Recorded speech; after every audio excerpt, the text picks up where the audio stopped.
How do I win in life? That's what we're dealing with this week. I don't know about you, but I want to win.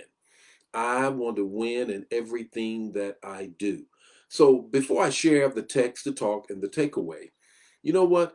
I love to win. I'm very competitive. I don't deny that at all. I don't get on the field unless I'm trying to win. And that field doesn't matter what it is. I'm trying to win at everything and anything that I do.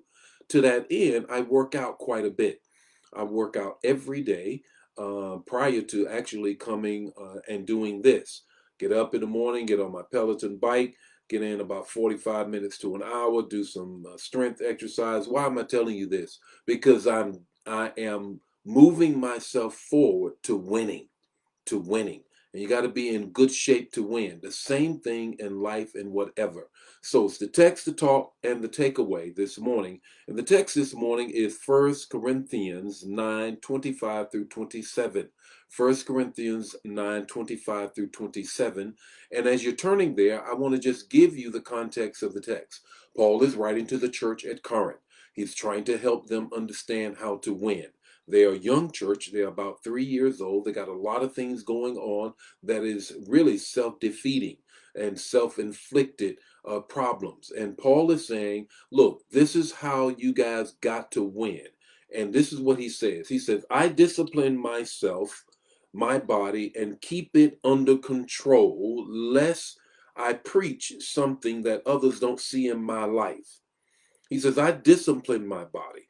Goes on to say, I don't just beat the air as if it has no purpose to it. He says, I am disciplined. I keep myself under control. How do you win?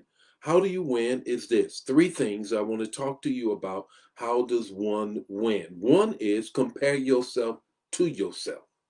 Compare yourself to yourself. Don't compare yourself to others. This is what Paul is saying. Paul is saying that I don't look at others. I look at myself to get myself together, that others may look at me. Look, I'm not trying to look at others to compare whether or not I'm winning. One of the biggest mistakes that we make is that we will begin to really look at the lives of others, looking at what God is doing in somebody else's life. No, look in the mirror, look in, see what God is doing in your life. Compare yourself to yourself. Don't compare yourself to anybody else. And that's what Paul says. I am not just doing this just to be doing it. I have a purpose behind it. Here's the second thing is you got to be consistent. Paul uses this word called discipline. He says, I discipline myself. He also says that I bring myself under control. I bring myself under control. Now, I need you to understand something. You know what? One of the most difficult things to do is to really sometimes control yourself. Let me give you an example. Last night, I'm watching the basketball game. I love watch basketball. Played a little hoops myself. All right. And I'm watching the game last night, and I had promised myself that I wasn't going to eat all of the cheesecake. Yeah, First Lady makes great cheesecake, better than the restaurant. So it's sitting there on there. It's sitting there. It has strawberries on it. I ate half of my piece last night before. I ate a little bit of that, and I said to myself, I'm not going to eat it. Well, guess what happened? Self control went out the window. I kept looking at that, and before I knew it, I had already consumed it. And so I just didn't have any discipline. So I worked out more this morning, got up a little earlier, went a little further, since I got to get them calories burned off. What's the bottom line though? You got to have self discipline. If you don't have self discipline, if you can't control you, how you expect you're going to get anything done? You got to be able to control you. Then here's the third thing. You got to continue to run through the wire.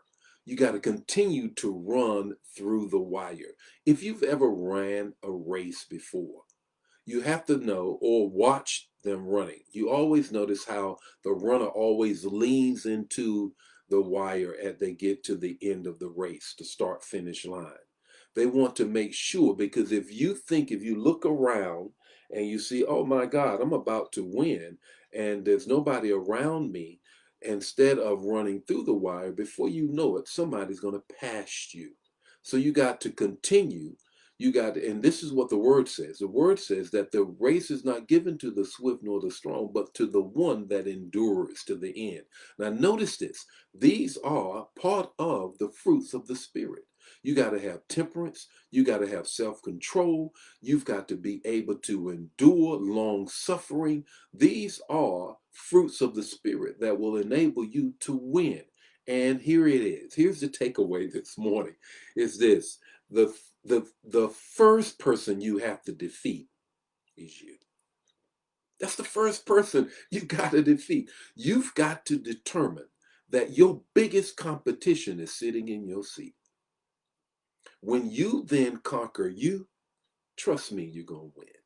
The Lord be with you today. May his face shine upon you, give you peace. I'll see you tomorrow morning with more ways on how we're going to win. And don't forget, in a couple days, I'm going to be on my fan page. God bless you. Share the manna now.